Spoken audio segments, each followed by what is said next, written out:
നമുക്കിന്നൊരു key chain ചെയ്തെടുത്താലോ? ക്രോഷ് വെച്ചിട്ട് തന്നെ ചെയ്യാം.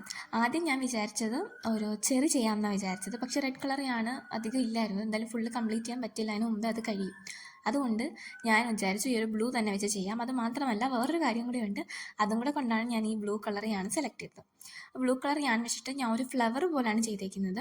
ശേഷം ഇതുപോലെ ഗ്രീൻ കളർ എടുത്തിട്ട് അതിൻ്റെ ഉള്ളിൽ കൂടി ഇൻസേർട്ട് ചെയ്ത് വെച്ചേക്കാണ് ചെയ്തിരിക്കുന്നത്.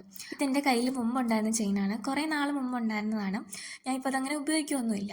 അപ്പോൾ അതിൽ നിന്ന് ആ ബാലൻസ് വന്നിരിക്കുന്ന ചെയിനാണ് ഞാൻ ഊരി എടുത്തേക്കുന്നത്. അതുപോലെ തന്നെ ആ ഒരു സ്റ്റാർസ്, കുറേ സ്റ്റാർസ് തൂങ്ങി കിടപ്പുണ്ടല്ലോ, അപ്പോൾ അതിൽ നിന്ന് ഒരു 6 കൂടി എടുത്തിട്ടുണ്ട്. അത് കുറേ ഉള്ളത് കൊണ്ട് തന്നെ ഒരു 2-3 പോയാലും അധികം അറിയില്ല.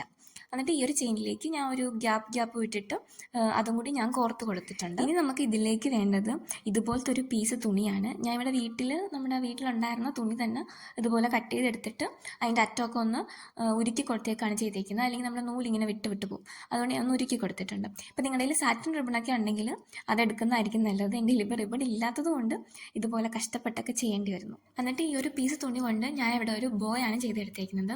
ഇത് നമ്മുടെ അടുത്ത ടാസ്ക് എന്ന് പറയുന്നത് നമ്മൾ നേരത്തെ ചെയ്ത് വെച്ചേക്കുന്ന ആ ക്രോഷ്യ സാധനം ഉണ്ടല്ലോ, അത് ഇതിനുള്ളിലേക്ക് കടത്തുകയാണ്. അത് ഞാൻ ആദ്യം വിചാരിച്ചത് അത് വെച്ചിട്ട് കെട്ടാം, ലൈക്ക് ബോ ചെയ്യാമെന്നാണ് വിചാരിച്ചത്. പക്ഷെ അത് ഞാൻ മറന്നുപോയി. അപ്പം ഇതുപോലെ നമ്മൾ ഹുക്കില്ലേ, ക്രോഷ്യയുടെ ഹുക്ക്, അത് തന്നെ വെച്ചിട്ടാണ് ഈ ഒരു ബോയിനുള്ളിൽ കൂടെ അത് ഇൻസേർട്ട് ചെയ്ത് ഞാൻ കൊടുത്തേക്കുന്നത്. അതുപോലെ നമ്മൾ നേരത്തെ ചെയ്ത് വെച്ച ആ സ്റ്റാറില്ലേ, അത് ഇതിനകത്തുകൂടി കയറ്റി കൊടുത്തിട്ടുണ്ട്. അപ്പോൾ ഇതാണ് നമ്മുടെ കീ ചെയിൻ. പിന്നെ കീ ചെയിൻ ആണെങ്കിൽ നമുക്ക് ആ ചെയിൻ വേണമല്ലോ അല്ലേ? ചെയിൻ ഇല്ലാത്തതുകൊണ്ട് ഞാൻ ഈ ഒരു റിങ് വെച്ച് അഡ്ജസ്റ്റ് ചെയ്തിട്ടുണ്ട്.